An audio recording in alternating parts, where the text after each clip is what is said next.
Hi guys, and welcome back to another YouTube video. In this video I'll be doing my AFL Fantasy review of Sam Docherty and how he's almost turned into a must from my perspective, and I think it should be for pretty much the whole anyone who wants to do AFL Fantasy seriously to select him, as he seems to be putting up mammoth numbers no matter who he plays, no matter the conditions, as shown in the AFL practice match between the Swans and the Carlton Blues that we'll get to in a second.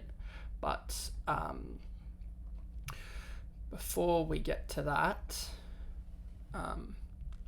remember to like and subscribe, as it is crucial for this channel to grow and to see I can see the videos that you guys want in the future.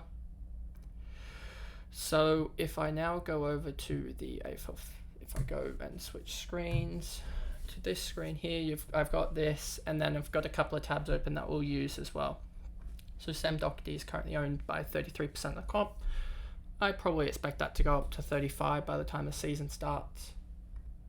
2022 averaged 110. If we look back at 2021, 98. Year before that, 71. Didn't play 2019. Didn't play 2018. 101. 116. So he even has higher potential than what he's getting here. If we look at these ones, and we look at his marking, he had 199 marks in 22 games. That's around, 9 or so a game. If we look here, only 160, so he still has growth of like 40 or so marks per game. And I think he just has that ability to score 120 pretty consistently. If we go down here to this game now, if it shows, here we go. Obviously you have the Golden, then you have Docherty, 11 marks, 4 tackles, 24-10. Like, it's pretty convincing. Every statistic that you want there. 2 frees for, none against, pretty much any fantasy friendly statistic he is racking up other than goals. But I mean, if he scores a goal, that's going to be pretty amazing. How many did he kick last year? 3. So and then if we go over to this screen here, you see Sam Docherty, 1 of 1 kickouts, 2 of 1 for, Zach Williams won't be there, so that takes out him from 34 kickouts anyway, so that probably moves more to Sard and Docherty as well, so he's going to get even more kickouts.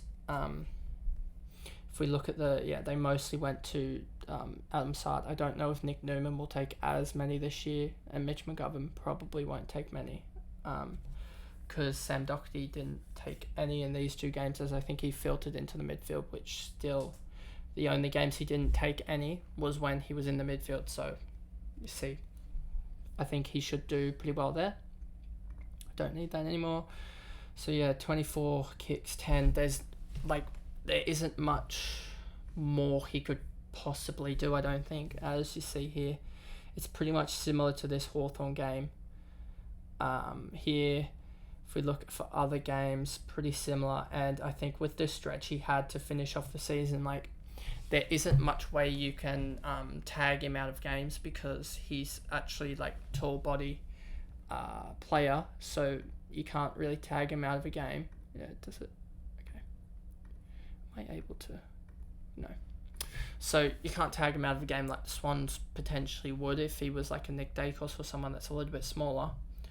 And he does get those high kicked marks, like +6s, that you really can't do anything about. And if we look here at defenders, 900k, there's only other defender that's 900k is Jack Sinclair. I don't think he's going to do well at all this year, if you look at his practice matches, as well as the fact that even in his last 3 and last 5 he did dip quite a lot.